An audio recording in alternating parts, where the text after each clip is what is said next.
नमस्कार मित्रांनो, माझं नाव सनीत मोरे आणि या व्हिडिओमध्ये मी कुठल्याही प्रकारचा म्युझिकल परफॉर्मन्स देणार नाही आहे. हा व्हिडिओ एक सिम्पल टॉकिंग हेड व्हिडिओ असेल आणि याच्यामध्ये मी चर्चा करणार आहे. आत्ता जे रिसेंटली मी गाणं केलं, गाणं म्हणा किंवा गोंधळ म्हणा, गोंधळाला ये, हा जो गोंधळ मी केला त्याबद्दल मी थोडीशी चर्चा करणार आहे. त्याचं बॅकग्राऊंड असं आहे की एक स्टॅटिकनेस होती माझ्या म्युझिकमध्ये आणि मला काहीतरी डिफरंट ट्राय करायचं होतं. एक प्रकारचं चॅलेंज द्यायचं होतं स्वतःला. त्यामुळे हा गोंधळ अटेम्प्ट करण्याचा मी विचार केला. आता हा गोंधळ मी अशा प्रकारे का बनवला आहे किंवा त्याची स्टाईल किंवा त्याची साऊंड डिझायनिंग एका विशिष्ट प्रकारची का आहे त्याचंही एक्सप्लेनेशन मी देईन. त्याचं कारण हे आहे की हा कुठल्याही प्रकारचा पारंपरिक गोंधळ नाही आहे. तुम्ही जर रेग्युलर गोंधळ ऐकाल तर त्याच्यामध्ये जे बीट्स यूज केले जातात ते असेच आहेत, पण हे थोडे सिंथेटिक बीट्स आहेत. पारंपरिक पद्धतीची जी संबळ वापरली जाते किंवा त्या प्रकारचं जे इन्स्ट्रुमेंटेशन असतं ते याच्यामध्ये मी वापरलेलं नाही आहे. ह्याच्यामध्ये इलेक्ट्रॉनिक टच सुद्धा आहे. नवीन प्रकारचा गोंधळ म्हणू शकतात तुम्ही. परत त्यात माझा आवाज देखील पट्टीचा आवाज नसल्यामुळे त्याचं जे अरेंजमेंट असेल किंवा त्याचं जे कॉम्पोजिशन आहे ते एका विशिष्ट प्रकारचं केलेलं आहे. बाकी हा गोंधळ करताना खूप मजा आली.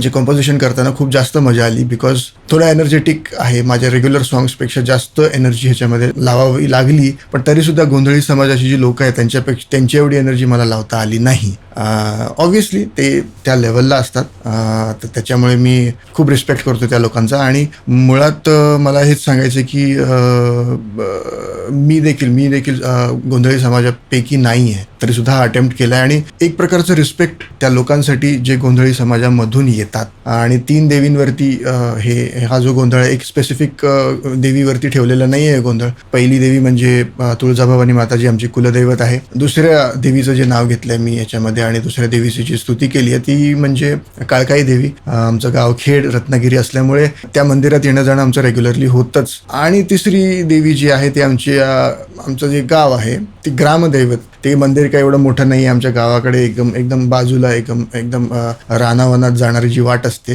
तिथे ते स्थायिक असं मंदिर आहे. छोटंसं मंदिर आहे, पण तिथे काही गोष्टी म्हणजे तिथे मी नेहमी प्रेयर्स करण्यासाठी जातो, तिथे मी पाया पडण्यासाठी जातो. तर मला असं वाटलं की त्या देवीचं देखील नाव ह्याच्यामध्ये ॲड करावं. मजा आली, ते गाणं करताना मजा आली. ह्यावेळेस साऊंड डिझायनिंगमध्ये तर थोडंसं डिफरन्स आहेच, पण साऊंड इंजिनिअरिंगमध्ये देखील थोडंसं इम्प्रूव्हमेंट दिसतंय मला स्वतःमध्ये. तर माझा हाच रेग्युलर लेवलवरती एक अटेम्प्ट असतो की नेक्स्ट टाईमचं जे असेल, एक फिलॉसॉफी आहे, the next is always the best, अशा ह्याच्यावरती मी काम करतो.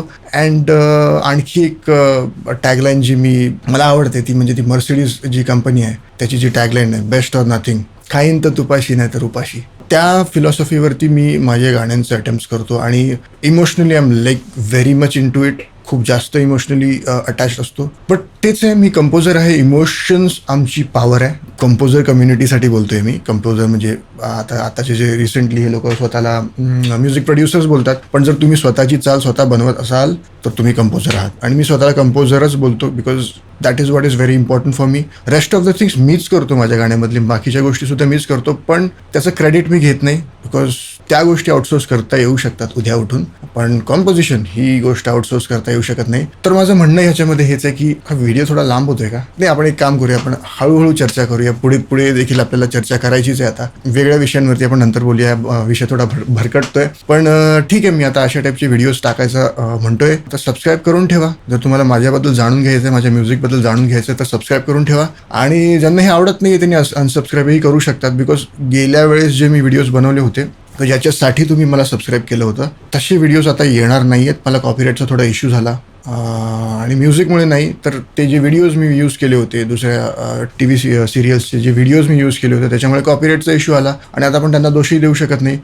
फॅन म्हणून आपण त्यांच्याशी ते जे व्हिडिओज होते ते केले होते मी आणि त्याच्यापासून एकही पैसा कमवला नव्हता मी. तर ते समजणं त्यांचं काम होतं, पण आता आपण काय करणार त्याच्यावरती. सो आता मी ठरवलं की let's focus on originals and not on something which is not mine. Because जर मी तशा प्रकारचे व्हिडिओज केले तर मग ते व्हिडिओज जे आहेत ते 100% मला क्लेमही करता येत नाही किंवा मला त्याच्यावरती पैसेही कमवता येत नाहीत. सो असे सिम्पल व्हिडिओ असतील तर ठीक आहे. So let's see what happens. पुढच्या व्हिडिओमध्ये भेटूया. तोपर्यंत मला रजा द्या आणि ठीक आहे, आता बोलत राहूया. धन्यवाद.